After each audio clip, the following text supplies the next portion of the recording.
Hello बच्चों, तो कैसे हैं आप लोग। स्वागत है हमारे मेरे कन्वे 2.0 पर एक बार फिर से। आज हम लोग कवर करने वाले हैं, देखने वाले हैं अपना फिजिक्स चैप्टर 1 को। हाई स्कूल की फिजिक्स देखेंगे और चैप्टर 1 भी देखेंगे। चैप्टर 1 में क्या क्या पूछा जा रहा है, कैसे पूछा जा रहा है, क्यों पूछा जा रहा है, सब कुछ हम लोग इसी चैप्टर में, इसी लेक्चर में डिस्कस करने वाले हैं। अब बात करते हैं, क्या जो बच्चे अभी तक किताब खोल के नहीं देखे वो भी पढ़ सकते हैं? हाँ बेटा, वो भी पढ़ सकते हैं जो अभी तक किताब खोलकर नहीं देखे हैं, जो एग्जाम की बिल्कुल भी प्रिपरेशन नहीं किए हैं, वो भी तैयारी करने के लिए एकदम तैयार हो जाए। ठीक है। अब बेटा, हम जब टॉपिक देखेंगे अपना क्या होता है हमारा, यानी हमारा चैप्टर क्या होता है, प्रकाश का प्रवर्तन और अपवर्तन। अब ये प्रकाश क्या होता है सर आप बताइए, अपवर्तन क्या होता है सर आप बताइए, प्रवर्तन क्या होता है सर आप बताइए। हाँ बेटा, हम बताने के लिए एकदम तैयार हैं। आप लोग जानने के लिए क्या तैयार हैं? हाँ बिल्कुल, चलिए अब देखेंगे बेटा। सबसे पहले क्या बात करेंगे, प्रकाश क्या होता है, इस पे बात करेंगे बेटा हम लोग। प्रकाश होता क्या है? प्रकाश क्या होता है? प्रकाश हम कह सकते हैं एक प्रकार की क्या है बेटा, ऊर्जा है। क्यों ऊर्जा है बताते हैं। प्रकाश एक प्रकार की ऊर्जा है जो किसी वस्तु को देखने में हमारी सहायता करता है, यानी हमारी जो आंखें होती है या फिर जैसे जब कोई किसी भी प्रकार का कोई उजाला ना हो या किसी भी प्रकार का कोई प्रकाश ना हो, तो क्या हम किसी वस्तु को देख सकते हैं? उसको नहीं देख सकते। क्यों नहीं देख सकते? क्योंकि जब तक उजाला नहीं हो तब तक हम नहीं देख सकते। जब कभी किसी प्रकाश को देखने में या फिर प्रकाश को देखने में या फिर किसी वस्तु को देखने के लिए हमें किसकी आवश्यकता पड़ती है? प्रकाश की पड़ती है। किसकी? प्रकाश की। तो वही हमारा क्या हो जाता है, एक प्रकार की ऊर्जा हो जाती है। यानी प्रकाश को हमने जाना, प्रकाश क्या होती है, डिफिनेशन के जरिए देखते हैं, परिभाषा क्या होती है। आगे बढ़ते हैं बेटा, चलिए जानते हैं प्रकाश क्या है। प्रकाश क्या है जानते हैं अच्छी तरीके से। प्रकाश एक प्रकार की क्या है बेटा, प्रकाश एक प्रकार की ऊर्जा है। समझ गए, प्रकाश एक प्रकार की ऊर्जा है। जो विद्युत चुंबकीय तरंग के रूप में यात्रा करती है। यात्रा कैसे करती है? विद्युत चुंबकीय तरंग के रूप में यात्रा करती है। यह हमारी आंखों को दिखाई देने वाली एक ऊर्जा है, जिसकी वजह से हम वस्तु को देख पाते हैं। यानी जो प्रकाश होता है, प्रकाश की वजह से हम किसी वस्तु को क्या कर सकते हैं, देख सकते हैं। तो वही यहाँ पे बताया गया है, यह हमारी आंखों को दिखाई देने वाली एक ऊर्जा है। क्या है बेटा? ऊर्जा है, जिसकी वजह से हम किसी वस्तु को देख पाते हैं। सिंपल सी बात है। आगे बढ़ते हैं। प्रकाश तरंग और कण दोनों की तरह ही व्यवहार करता है। यहाँ पे बात नोट करने वाली है। प्रकाश जो होता है हमारा, तरंग और कण दोनों की तरह ही क्या करता है, व्यवहार करता है। प्रकाश एक सीधी रेखा में चलता है। यहाँ पे बेटा एमसीक्यू में क्वेश्चन पूछ सकता है आप लोग। प्रकाश का माध्यम क्या है, प्रकाश चलता कैसे है, उसका कार्य क्या होता है, वो तो बता चुके। लेकिन प्रकाश का माध्यम क्या होता है बेटा, कैसे चलता कैसे है? तो प्रकाश सीधी रेखा में चलती है। कैसे चलती है बेटा? सीधी रेखा में चलती है। इसकी गति क्या होती है बेटा, ये भी पूछ सकता है। प्रकाश की गति क्या होती है, निर्वात में इसकी चाल क्या होती है, यहाँ पे देखेंगे। इसकी गति होती है निर्वात में, कितनी होती है? 3 × 10⁸ मीटर प्रति सेकेंड होती है। यानी 3 × 10⁸ मीटर प्रति सेकेंड होती है। यहाँ पे एमसीक्यू के लिए हमारा क्वेश्चन काफी है बेटा, यहाँ पे इसे हम देख सकते हैं। ठीक है, आगे बढ़ते हैं हम। प्रकाश सारे बच्चों को एकदम सफाया हो गया, दिमाग में बैठ गया। अब आगे बढ़ते हैं। ठीक है, अब पढ़ते हैं हम लोग प्रकाश के गुण क्या होते हैं। प्रकाश के गुण क्या होते हैं इसके बारे में जानेंगे। हमें सबसे पहले बताया कि प्रकाश सीधी रेखा में चलता है। पहला गुण हो गया, प्रकाश किस में चलता है, सीधी रेखा में चलता है। दूसरा बताया जा रहा है परावर्तन करता है। अब सर ये परावर्तन होता क्या है, परावर्तन कैसे करता है, प्रकाश परावर्तन कैसे करता है सर बताइए। बताते हैं बेटा, जो देखते हैं प्रकाश परावर्तन कैसे करता है। दर्पण में छवि बनाना, यानी जो दर्पण होगा उसमें क्या कर देता है, छवि बना देता है। तो ये हमारा क्या हो जाता है, परावर्तन करता है। क्या करता है, परावर्तन। अब अपवर्तन करता है सर, इसके एक गुण और हो जाता है, अपवर्तन करता है। सर ये अपवर्तन कैसे होता है, परावर्तन तो आपने बता दिया, लेकिन अपवर्तन कैसे होता है उसे भी बताएंगे। पानी में वस्तुओं को टेढ़ी दिखाना, यानी जब प्रकाश को पानी में मारेंगे तो पानी में प्रकाश की जो चाल होगी वो कैसे हो जाती है, टेढ़ी। उसकी जो आकृति होगी वो कैसे दिखाई देगी, टेढ़ी दिखाई देगी। वही हमारा क्या होता है, अपवर्तन करता है। क्या करता है बेटा, अपवर्तन करता है। विप्रवर्तन करके क्या होता है सर, विप्रवर्तन क्या होता है, अब इसे भी जानेंगे। सर आपने प्रवर्तन बता दिया, अपवर्तन बता दिया, अब ये विप्रवर्तन क्या हो गया। अच्छा देखते हैं। छोटे छेद, क्या बेटा, छोटे छेद से गुजरकर फैलना, यानी जब हमने कहीं पे घर में छोटे से सुराख को देखा या फिर छोटे से छेद को देखा, उसमें जब किसी भी प्रकार की प्रकाश आती है, सूर्य के द्वारा कोई प्रकाश आती है बेटा, तो उसमें जब प्रकाश आती है तो बाहरी तल में आती है तो क्या हो जाती है, फैल जाती है। तो वही हमारा क्या होता है, विप्रवर्तन। क्या होता है? विप्रवर्तन होता है। अब एक होता है हस्तक्षेप करता है। सर ये क्या होता है? क्या करता है? हस्तक्षेप। अगर बेटा आप लोग से इसके गुण पूछ ले, इसकी परिभाषा पूछ ले, तो परिभाषा लिख के गुण आप 3 या 4 लिख दो, कोई दिक्कत नहीं, ठीक है। लेकिन हम बता रहे हैं हस्तक्षेप करता है। इसको देखते हैं। दो किरणों, क्या दो किरणों के मिलने से उजाला अंधेरा पैटर्न होता है। दोनों जब दो किरण मिल जाएंगे, उजाला और अंधेरा दोनों पैटर्न होता है, ठीक है। अब आगे एक लास्ट वाला देखेंगे, सातवां क्या है? तरंग और कण दोनों एक ही जैसा क्या करते हैं? व्यवहार करते हैं। किसी बच्चों को कोई दिक्कत नहीं होनी चाहिए यहाँ तक बेटा। तरंग और कण दोनों एक ही जैसा क्या करते हैं? व्यवहार करते हैं। आगे बढ़ते हैं। हमने जाना प्रकाश के गुण क्या होते हैं। अब जानते हैं कि प्रकाश का परावर्तन क्या होता है। प्रकाश का परावर्तन क्या होता है? परावर्तन हमने बताया बेटा, क्या बताया था? फिर से बताते हैं, आ जाओ। प्रकाश का परावर्तन क्या होता है? ठीक है, प्रकाश का परावर्तन क्या होता है? प्रकाश की किरण, यानी जब प्रकाश की कोई किरण होती है, प्रकाश की किरण किसी चिकनी चमकदार सतह से टकराकर वापस उसी माध्यम में लौट जाती है या लौट आती है, उसे परावर्तन कहते हैं। अब कैसे होगा सर, ये कैसे होता है? हमें नहीं पता, बताते हैं, इधर बताते हैं। आ जाओ बेटा, इसे बताना है।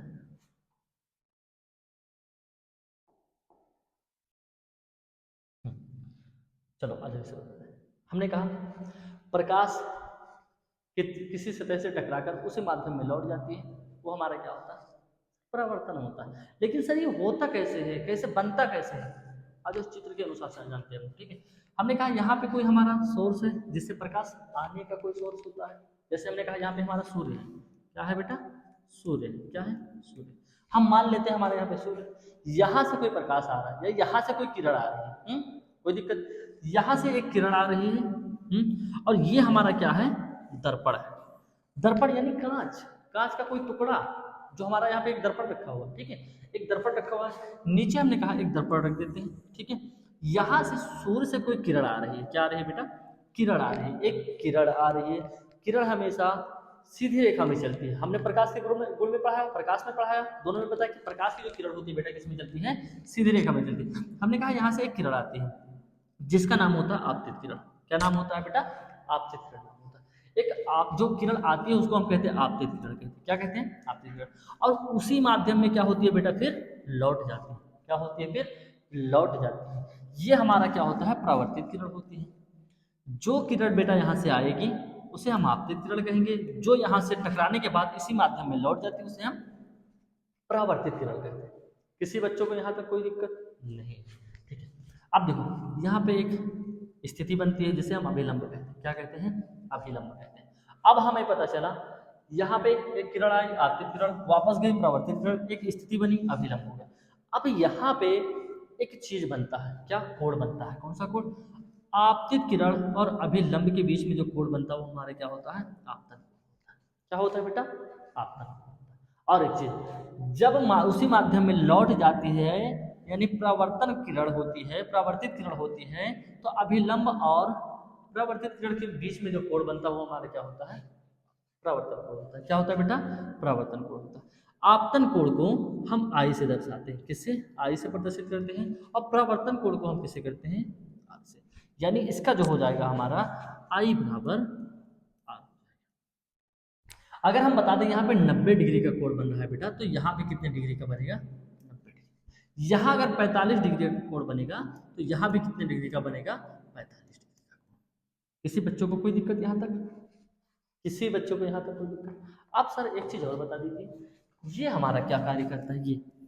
ये क्या? ये बेटा सिर्फ और सिर्फ दर्पण होता है। दर्पण को ऐसे रख देते हैं, यहाँ से हमने एक फोकस मारा और उसी माध्यम में लौट गया। यहाँ से एक फोकस मारा, यानी यहाँ से किरण आई और यहाँ पे इस दर्पण पे पड़ने के बाद उसी माध्यम में लौट गई। तो ये हमारा सिर्फ दर्पण सिर्फ कार्य करता है, क्या? किरण को आने से और फिर वापस रहने से, और कुछ नहीं करता, ठीक है। जैसे हम कहते हैं परावर्तक कहते हैं। क्या कहते हैं? इसे क्या कहते हैं बेटा? परावर्तक कहते हैं, ठीक है। किसी बच्चों को यहाँ तक कोई दिक्कत नहीं, ठीक है। आगे बढ़ते हैं।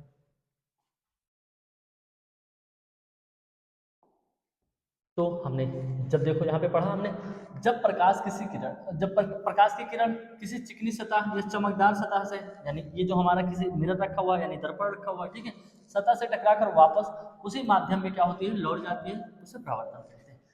सबसे सामान्य उदाहरण कह सकते हैं दर्पण। क्या कह सकते हैं? दर्पण, जिसे हम अपनी छवि देखते हैं, यानी जिसमें हम अपना चेहरा देखते हैं। ठीक है, उसी दर्पण को रख देंगे, एक लाइट मारेंगे और फिर एक किरण आएगी, फिर वापस उसी माध्यम में लौट जाएगी। वही हमारा क्या होता है बेटा?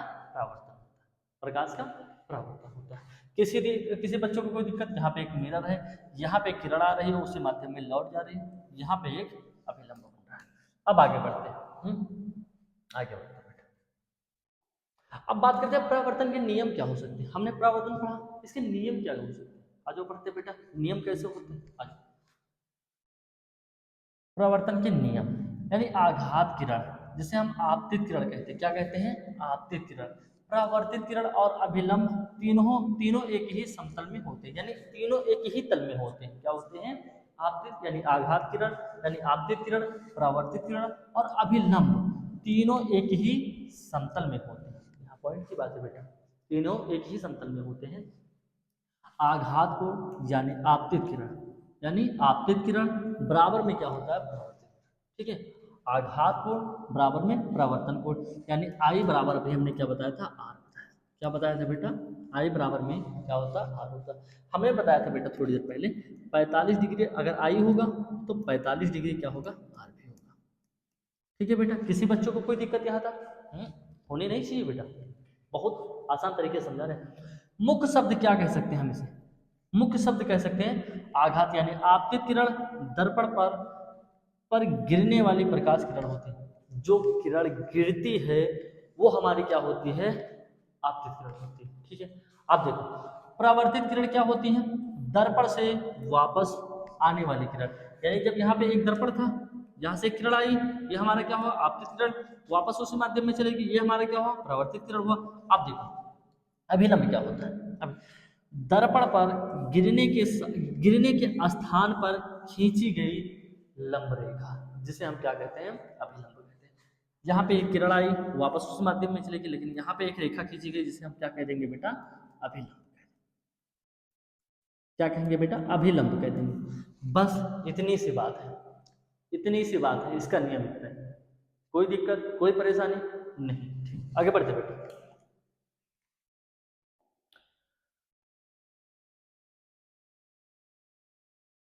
अब बात करें परावर्तन के प्रकार क्या होते हैं। जान लेते हैं परावर्तन के प्रकार क्या होते हैं। हालांकि ये पूछा नहीं जाएगा आप लोग से, लेकिन जानने में क्या जाता है? पूछ भी सकता है बेटा, यूपी बोर्ड बहुत होशियार बने बेटा, बहुत ही ज्यादा, ये पूछ भी सकते हैं। ठीक है, अब देखो समपरावर्तन क्या होता है। एक समपरावर्तन होता है चिकनी सतह जैसे दर्पण, चिकनी सतह जैसे दर्पण स्पष्ट छवि बनाती है। क्या बनाती है? स्पष्ट छवि बनाती है। ठीक है, आगे दूसरा देखेंगे असम परावर्तन क्या होता है। असम परावर्तन क्या होता है? खुर्रीदार सतह जैसे दीवार या कागज छवि नहीं बनाती, ये हमारे क्या होता है? असम परावर्तन होता है। मुख्य शब्द में कह सकते हैं, यानी मुख्य उदाहरण के लिए हम ले सकते हैं दर्पण में चेहरा दिखाई देना। दर्पण होता है जिसे हम आईना कहते हैं, जिसे हम शीशा कहते हैं, वो हमारा क्या होता है? दर्पण में चेहरा दिखाई देना। पानी में अपना प्रतिबिंब देखना, कार की हेडलाइट, सड़क से परावर्तित होना। ठीक है, ये हमारा क्या हो जाएगा? परावर्तन के प्रकार हो जाएगा। अब बेटा आगे बढ़ते हैं, अब पढ़ते हैं बेटा, आगे बढ़ते हैं। आगे जब हम पढ़ेंगे दर्पण की परिभाषा, क्या देखेंगे? दर्पण क्या होता है? आज पहले हम जान लेते हैं बेटा कि हमारा दर्पण होता क्या है। दर्पण देखो, सबसे पहले हम देखेंगे, क्या देखेंगे बेटा? दर्पण। इसके कितने प्रकार होते हैं? दो प्रकार। एक हमारा होता है समतल दर्पण बेटा, समतल दर्पण। एक क्या होता है? गोलीय दर्पण। क्या होता है बेटा? गोलीय दर्पण, गोलीय दर्पण। एक हमारा समतल दर्पण, एक हमारा गोलीय दर्पण। ठीक है, गोलीय दर्पण और समतल दर्पण। अब हम जानेंगे समतल दर्पण क्या होता है, उससे पहले जान लेते हैं गोलीय दर्पण क्या होता है। गोलीय दर्पण के दो प्रकार होते हैं। गोलीय दर्पण के कितने प्रकार के होते हैं? दो प्रकार। अब क्या क्या होते हैं? अवतल दर्पण, अवतल दर्पण, अवतल दर्पण। दूसरा क्या हो जाएगा? उत्तल दर्पण, उत्तल दर्पण। क्या हो जाएगा बेटा? उत्तल दर्पण। अवतल दर्पण, उत्तल दर्पण। अब समतल दर्पण ये क्या होता है, इसके बारे में थोड़ा आगे बढ़ते फिर जाएंगे। उससे पहले हम जानते हैं दर्पण ही क्या होता है हमारा, दर्पण की परिभाषा क्या होती है। ठीक है, दर्पण की परिभाषा क्या होती है इसके बारे में जान लेंगे। फिर जानेंगे दर्पण क्या होता है, यानी दर्पण के प्रकार जो होते हैं, यानी समतल दर्पण, गोलीय दर्पण, ठीक है। आगे बढ़िए। दर्पण की परिभाषा है, दर्पण वह चिकनी, चमकीला तथा परावर्तक सतह है जिस पर प्रकाश की किरणें गिरने पर परावर्तित होकर छवि बनाती है। हमने कहा एक हम दर्पण रख देते हैं, उस पर प्रकाश की किरण बनती है, उस पर क्या बना देती है, छवि बना, यानी उसकी प्रतिबिंब बना देता है, वही हमारा क्या होता है, छवि होता है। दर्पण वह चिकनी, चमकीली तथा परावर्तक सतह है जिस पर प्रकाश की किरणें गिरने पर परावर्तक होकर छवि बनाती है, ठीक है। आगे देखेंगे, सबसे सामान्य दर्पण होता है समतल, कांच के पीछे चांदी या एल्युमिनियम की परत चढ़ाकर बनाया जाता है। अब इसे हम जानेंगे कि दर्पण कैसे बनाया जाता है। सबसे सामान्य दर्पण यानी समतल दर्पण क्या होता है, समतल दर्पण कांच के पीछे चांदी या एल्युमिनियम की परत चढ़ाकर बनाया जाता है, ठीक है। ये हमारा क्या है, दर्पण, ठीक है। कैसे बनाया जाता है बताया कि यहाँ पे बताया गया सामने समतल दर्पण की जो समतल कांच होता है उसे कैसे, यानी समतल दर्पण कैसे बनाया जाता है, चांदी या एल्युमिनियम एल्युमिनियम की परत चढ़ाकर बनाया जाता है, जो कि यहाँ पे रखा हुआ है। अब आगे बढ़ेंगे बेटा, दर्पण के प्रकार। अभी हमने बताया दर्पण के प्रकार कैसे होते हैं, कितने होते हैं, क्यों होते हैं, आज वो भी जानते हैं, ठीक है। दर्पण के दो प्रकार होते हैं, दर्पण के दो प्रकार होते हैं, एक गोलीय दर्पण, एक समतल दर्पण। तो सबसे पहले यहाँ पे समतल दर्पण बताया गया, तो इसके बारे में हम लोग जान लेते हैं, ठीक है। समतल दर्पण बताया गया तो इसके बारे में हम लोग जान लेते हैं, उसके बाद हम गोलीय दर्पण देख लेंगे क्या होता है। समतल दर्पण कैसे होता है, समतल दर्पण यह बिल्कुल सपाट होता है, क्या होता है, बिल्कुल सपाट होता है, ठीक है। हम इसका प्रयोग अपने जीवन में काफी ज्यादा करते हैं, ठीक है। यह बिल्कुल सपाट होता है, इसमें बनी छवि सीधी समान आकार तथा आभासी होती है। यहाँ पे बताया गया इसमें बनी छवि सीधी समान आकार की तथा आभासी होती है। अब आगे देखेंगे बेटा, आगे देखेंगे हम लोग क्या बताया जा रहा है। उदाहरण के लिए हम कह सकते हैं घर में इस्तेमाल होने वाला सामान्य दर्पण, यानी घर में जिसमें हम चेहरा देखते हैं, जब बाल को करते हैं, बाल वाल सही करते हैं तो क्या देखते हैं, आईने में ही देखते हैं, वही हमारा दर्पण हो जाएगा, ठीक है। समतल दर्पण जिसे हम कहते हैं, घर में इस्तेमाल होने वाला सामान्य दर्पण जिसे हम समतल दर्पण कहते हैं। यहाँ पे आकार बना हुआ दर्पण का सूत्र बेटा हम थोड़ी देर बाद बताएंगे क्या होता है। चलो देख लेते हैं दर्पण का सूत्र क्या होता है, ठीक है। दर्पण का सूत्र क्या होता है, आ जाओ। दर्पण का सूत्र 1/f, 1/f बराबर में 1/v प्लस में 1/u, ये हमारा क्या होता है, दर्पण का सूत्र होता है। इस सूत्र में किसका कहाँ पर प्रयोग किया जाता है उसके बारे में जानेंगे, ठीक है। एफ फोकस दूरी, एफ जो होता है हमारा क्या होता है, फोकस दूरी होता है। वी क्या होता है बेटा, प्रतिबिंब की दूरी होती है, और यू क्या होता है, वस्तु की दूरी होती है, ठीक है। जो हम दर्पण के सूत्र में पढ़ते हैं 1/f बराबर में 1/v बराबर में नहीं प्लस में 1/u होता है, बराबर बेटा एक ही जगह पे लगता है, ठीक है। यहाँ पे आगे बढ़ेंगे, यहाँ तक होंगे।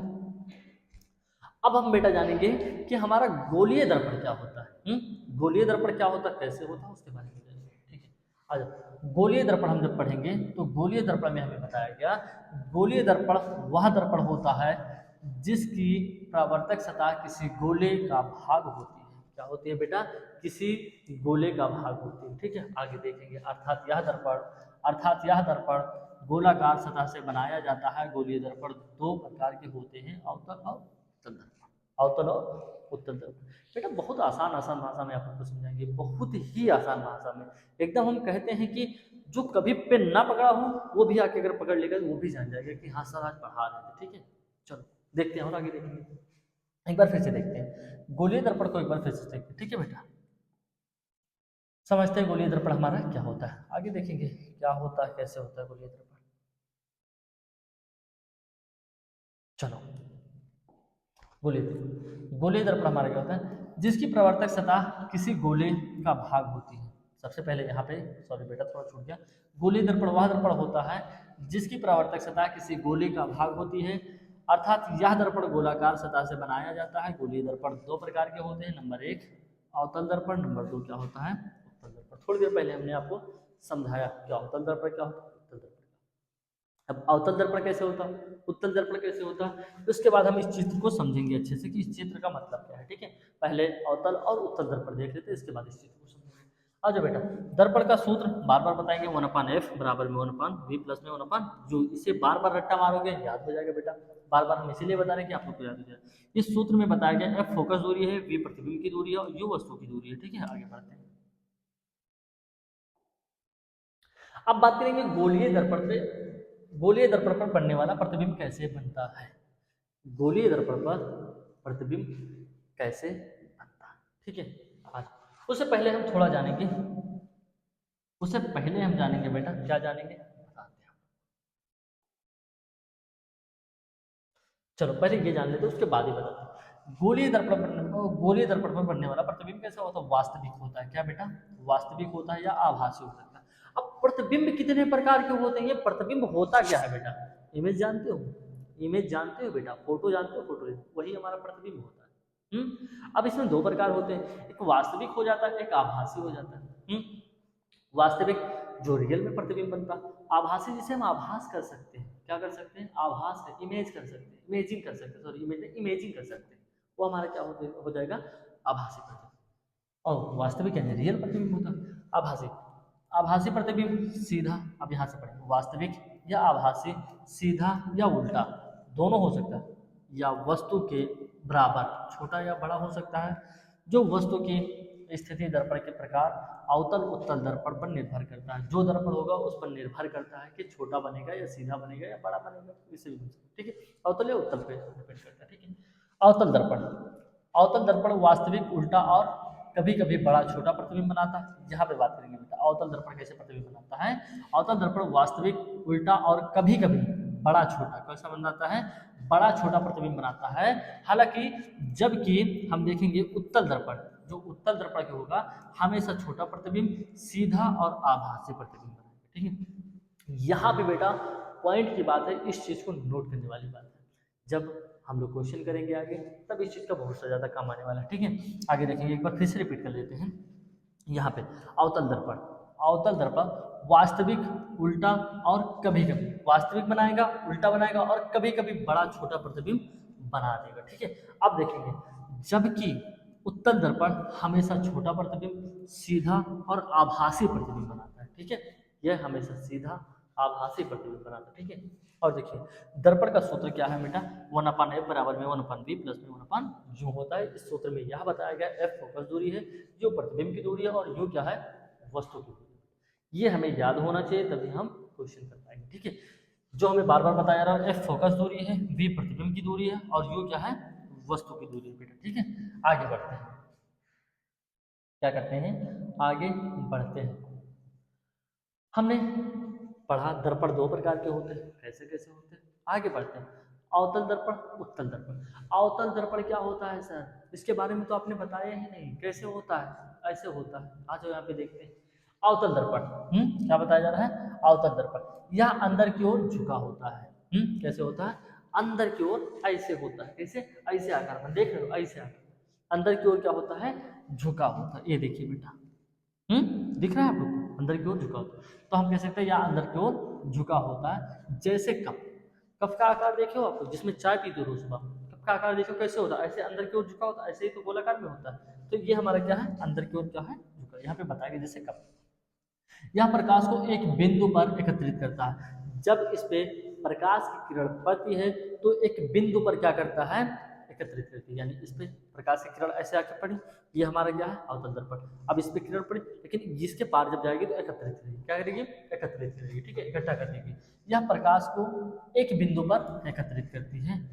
उपयोग में कह सकते हैं शेविंग मिरर, वाहन की हेडलाइट यानी दूरबीन में ये सब क्या किया जाता है, प्रयोग किया जाता है। आगे देखेंगे, दर्पण का सूत्र बताएगा, 1/f बराबर में 1/v प्लस में 1/u। अब बताया जा रहा है f हमारा फोकस दूरी है, v हमारा प्रतिबिंब की दूरी है और u हमारा क्या है, वस्तु की दूरी है बेटा। किसी बच्चों को कोई दिक्कत नहीं होनी चाहिए। आगे बढ़ते हैं हम लोग, फिर आगे देखते हैं मिलता क्या क्या है। अब बात करेंगे अवतल दर्पण द्वारा प्रतिबिंब कैसे बनता है सर, अवतल दर्पण द्वारा प्रतिबिंब कैसे बनता है और इसका प्रयोग कहाँ पे किया जाता है, उपयोग कहाँ पे किया जाता है, हमने बता दिया। अभी प्रतिबिंब सर कहाँ पे बनता है, इसके बारे में जानेंगे, आज बताते हैं बेटा। जब वस्तु अनंत पर हो, कहाँ पे हो, जब कोई वस्तु अनंत पर हो। अब आगे देखेंगे, फोकस दूरी f हो, क्या हो, फोकस दूरी f पर बिंदु आकार का वास्तविक और उल्टा प्रतिबिंब बनता है, ठीक है। यहाँ पे बात करेंगे, जब वस्तु अनंत पर हो, फोकस दूरी f पर बिंदु आकार का वास्तविक और उल्टा प्रतिबिंब बनता है।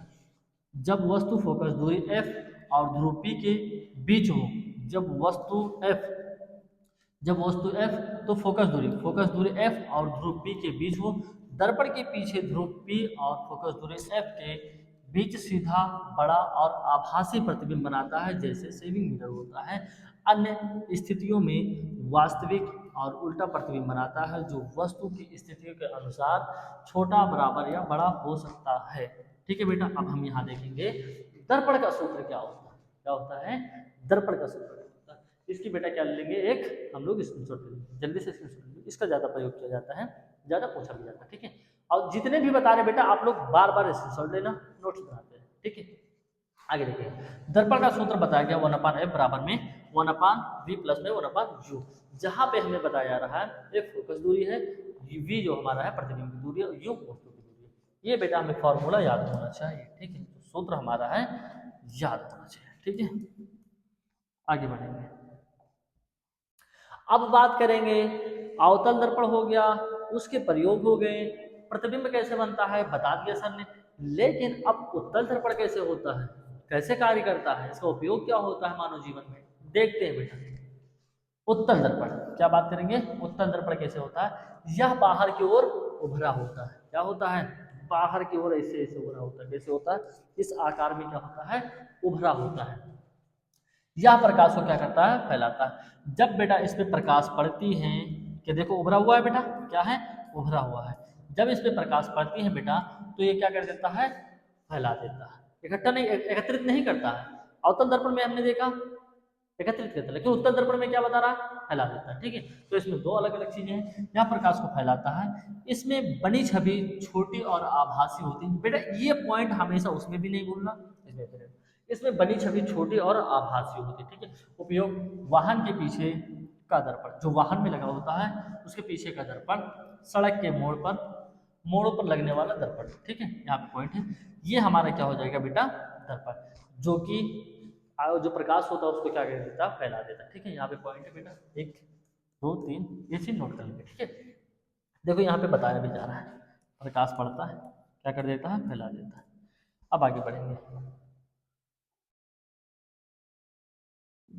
उत्तल दर्पण द्वारा प्रतिबिंब कैसे, हमने देखा अवतल दर्पण द्वारा प्रतिबिंब कैसे बनता है। अब उत्तल दर्पण द्वारा प्रतिबिंब कैसे बनता है, आज बता दें कैसे बनता है उसके बाद।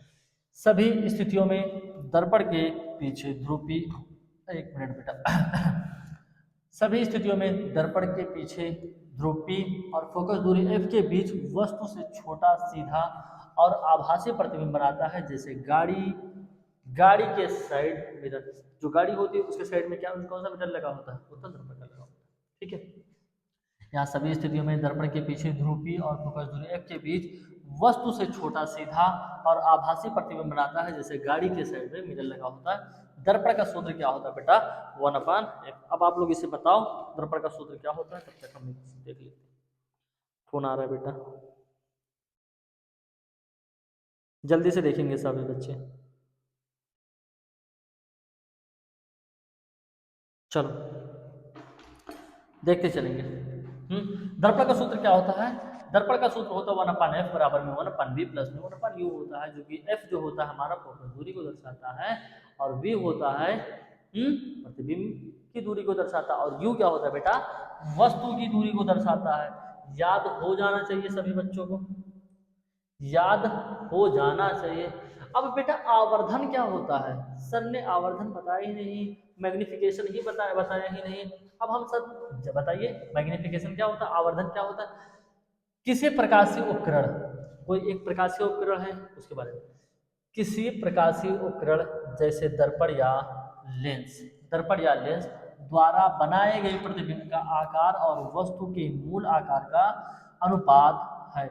यह दर्शाता है कि प्रतिबिंब वस्तु से कितना बड़ा या छोटा बना है। आवर्धन एक मात्रक विहीन राशि क्या है बेटा, फिर से एक बार देखते हैं क्या है। जब प्रकाशीय उपकरण जैसे दर्पण या लेंस द्वारा बनाए गए प्रतिबिंब के आकार और वस्तु के मूल आकार का अनुपात है, यह दर्शाता है कि प्रतिबिंब वस्तु से कितना बड़ा या छोटा बनता है।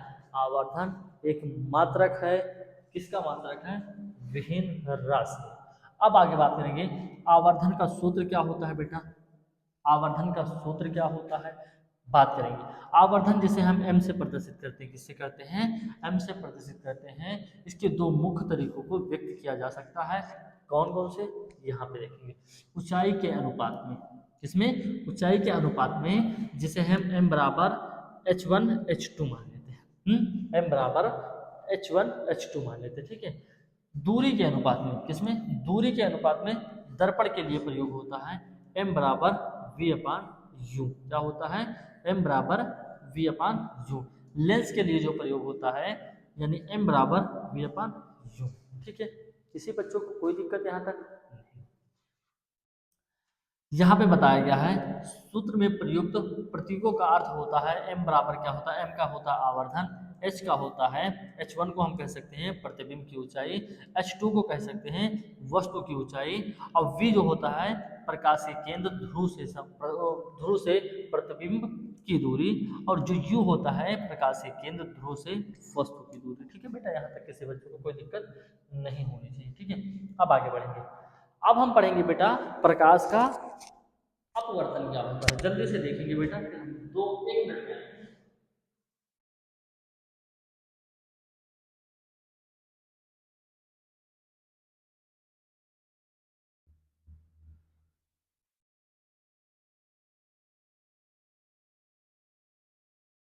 चलते रहेंगे, चलो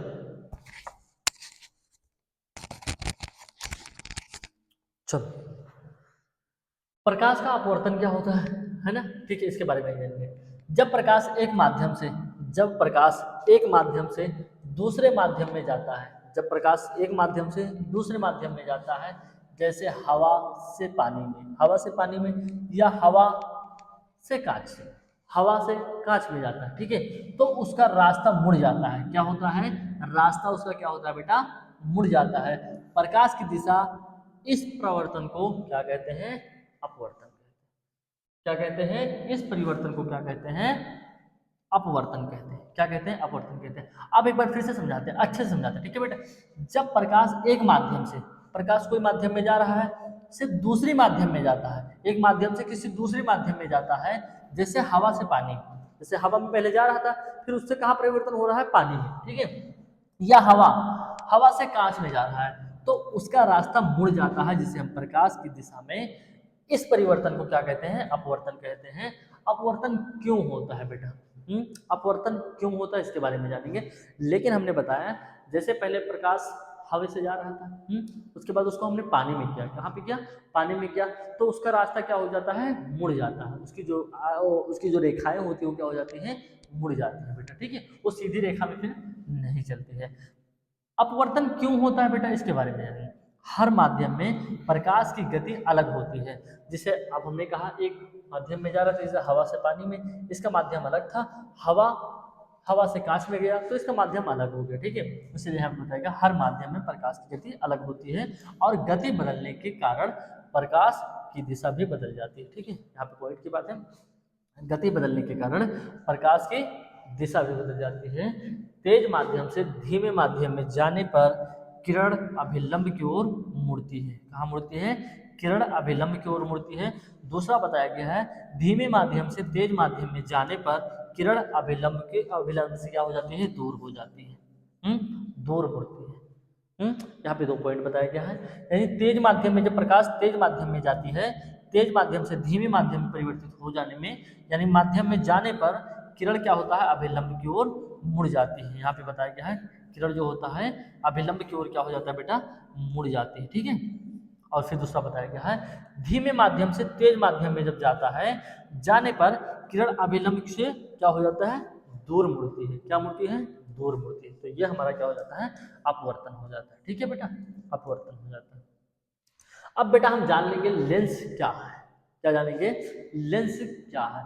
बेटा हम बताना चाहेंगे आप लोग को कि एक ही चैप्टर में हम क्या करने वाले हैं, एक ही चैप्टर में पूरा मतलब एक ही लेक्चर में पूरा चैप्टर को कंप्लीट करने वाले हैं। सिर्फ और सिर्फ क्वेश्चन बचेंगे, तो हम अगले लेक्चर में बेटा क्वेश्चनों को भी संपन्न कर देंगे, यानी खत्म कर देंगे, ठीक है, जिससे कोई भी बच्चों को दिक्कत ना हो। हमने स्टार्टिंग में ही बताया था कि जो बच्चा अभी तक किताब खोलकर नहीं देखा है, जिसको जीरो लेवल का कुछ नहीं पता, बिल्कुल कुछ नहीं पता बेटा, वो भी इस क्लास को अटेंड कर सकता है, अगर नहीं समझ में आए फिर बताना सर हमें नहीं समझ, कमेंट कर देना, फिर सर बताएंगे तुम्हें कैसे समझना है, ठीक है।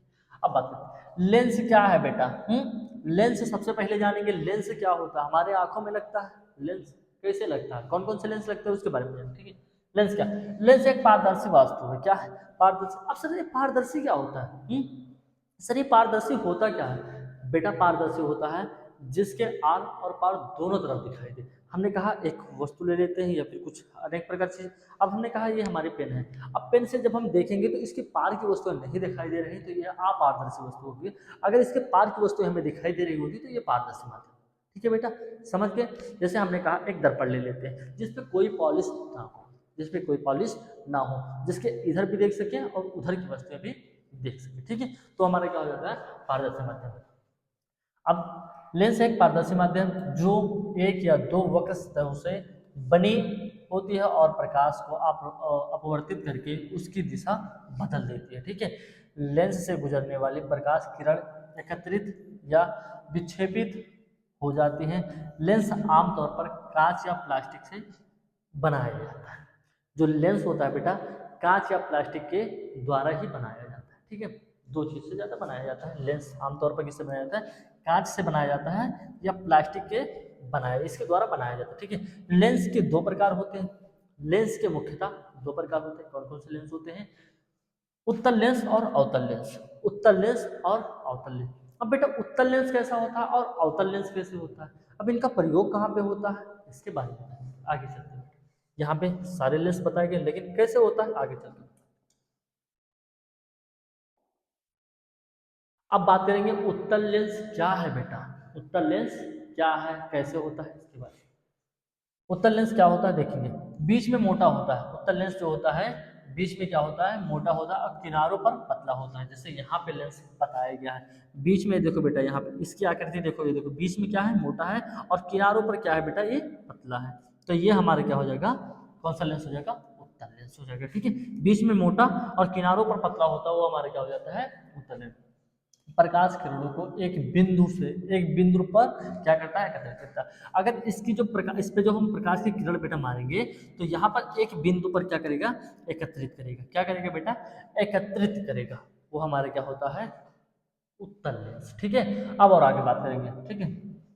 हाँ ठीक है, इसे अभिसारी लेंस भी कहा जाता है। इसे अभिसारी लेंस भी कहा जाता है। सबसे मेन पॉइंट है बेटा, यहाँ पहला वाला हम देख लेंगे वैसे हमें समझ में आ जाएगा कि लेंस कौन सा लेंस है। यहाँ पे बीच में मोटा और किनारों पर पतला, बीच में मोटा और किनारों पे पतला दिख रहा है तो हमें कौन सा लेंस पता चल जाएगा, उत्तल लेंस। अब इसमें और बताया प्रकाश किरणों को एक बिंदु पर एकत्रित करते हैं, यानी जब हम इसको अब चेक करना होगा तो कैसे करेंगे, इसमें प्रकाश की किरण करेंगे। अब एक बिंदु पर इकट्ठा कर देगा तो एक बिंदु पर एकत्रित कर देगा तो हमारा क्या हो जाएगा, उत्तल लेंस हो जाएगा, कोई दिक्कत नहीं।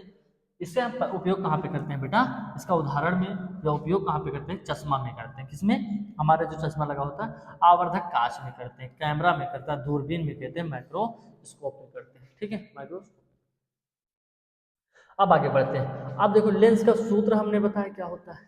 लेंस का सूत्र होता है 1/f बराबर में 1/b माइनस में 1/u होता है। जो हमारा f होता है वो फोकस दूरी को दर्शाता है, v होता है प्रतिबिंब की दूरी को दर्शाता है और u क्या होता है, वस्तु की दूरी को दर्शाता है। यहाँ पे सब बताया गया, ठीक है, यहाँ पे सब कुछ बताया गया है। लेंस में वस्तु की दूरी, छवि की दूरी और फोकस दूरी के बीच संबंध को लेंस कहा जाता है। यानी तीनों के बीच की दूरी को हम क्या कहते हैं, लेंस कहते हैं। एफ फोकस दूरी, वी प्रतिबिंब की दूरी, यू वस्तु की दूरी। तो इसमें यही तो बताया जा रहा है बेटा, लेंस में वस्तु की दूरी, छवि यानी प्रतिबिंब की दूरी, छवि मतलब होता है प्रतिबिंब, प्रतिबिंब की दूरी, फोकस यानी फोकस एफ का, एफ की दूरी के बीच संबंध जो दर्शाता है लेंस का सूत्र कहा जाता है, ठीक है। एफ फोकस दूरी, वी छवि की दूरी यानी प्रतिबिंब की दूरी और यू वस्तु की दूरी। बेटा आगे बढ़ते हैं, ठीक है, इतना समझ में आ गया। अब हम बात करेंगे बेटा अवतल लेंस क्या होता है। सर उत्तल तो आपने बता दिया, इसका प्रयोग कहाँ पे होता है, चश्मे में होता है, दूरबीन में होता है, माइक्रोस्कोप में होता है। सर लेकिन ये अवतल लेंस कहाँ पे होता है प्रयोग, क्यों होता है अवतल लेंस। अगर उत्तल बना दिया तो अवतल क्यों बनाए, चलो आज देखते हैं क्यों बनाया, ठीक है। यहाँ पे क्यों बनाया गया, अवतल लेंस को क्यों बनाया गया और किस लिए बनाया गया, ठीक है। बीच में पतला, बीच में क्या होगा बेटा, बीच में पतला और किनारों पर मोटा होता है। यहाँ पे बीच में पतला और किनारों पर मोटा होता है, ये हमारा क्या होता है, अवतल। अब देखो बीच में क्या है बेटा, यहाँ पे दिख रहा है पतला दिख रहा है, क्या दिख रहा है बेटा, पतला दिख रहा है। किनारों पर क्या दिख रहा है बेटा, ये आकृति में मोटा दिख रहा है, ये हमारा क्या हो जाएगा, अवतल लेंस। यहाँ क्या बताया जा रहा है, अवतल लेंस। और इसमें अगला चीज बताया है, प्रकाश की किरणों को फैला देता है। जब इस पे हम प्रकाश की किरण मारेंगे, क्या करेंगे, प्रकाश की किरण को मारेंगे, तो यहाँ पे जब कोई प्रकाश आएगा तो इसको किरण को क्या करेगा, बिखेर देगा या फैला देगा, ठीक है, वही हमारा क्या हो जाएगा, अवतल लेंस। 2 पॉइंट हमें याद करनी है, बीच में पतला और किनारों पर मोटा होता है, प्रकाश किरण को फैला देता है, इसे अपसारी लेंस कहते हैं। उसे उसे जब उत्तल लेंस को पढ़े तो उसे अभिसारी लेंस कहा जाता था, इसे हम क्या कहेंगे, अपसारी लेंस कहा जाता है। क्या कहा जाता है, अपसारी लेंस। अब इसका प्रयोग कहाँ पे किया जाता है, इसका उपयोग कहाँ पे किया जाता है मानव जीवन में, यहाँ पे किया जाता है, चश्मा में किया जाता है, दूरबीन में किया जाता है, दरवाजे में लगने वाले चरम दृश्य लेंस। आगे बात करेंगे, लेंस सूत्र क्या होता है बेटा, वही हमने बताया, 1/f बराबर में 1/v माइनस में 1/u, जहाँ पे f हमारा होता है फोकस दूरी, v होता है प्रतिबिंब की दूरी, और u होता है बेटा वस्तु की दूरी। आगे बढ़ेंगे, लेंस द्वारा आवर्धन कैसे होता है, लेंस द्वारा आवर्धन कैसे होता है, ठीक है, आगे लेंस द्वारा आवर्धन कैसे होता है, लेंस आवर्धन प्रतिबिंब की लंबाई और वस्तु की, देखो यहाँ से, लेंस आवर्धन प्रतिबिंब की लंबाई और वस्तु की लंबाई का अनुपात है, जिसे m से दर्शाया जाता है। इसका सूत्र होता है m बराबर I/O होता है। किसी बच्चे को कोई दिक्कत नहीं होना चाहिए, ठीक है। इसका सूत्र होता है m बराबर I/O होता है, जहाँ I प्रतिबिंब की ऊंचाई और O वस्तु की ऊंचाई। इसे लेंस से प्रतिबिंब और वस्तु की दूरियों के अनुपात के रूप में भी व्यक्त किया जा सकता है, जिसका सूत्र होता है m बराबर V/U होता है। क्या होता है, V/U होता है।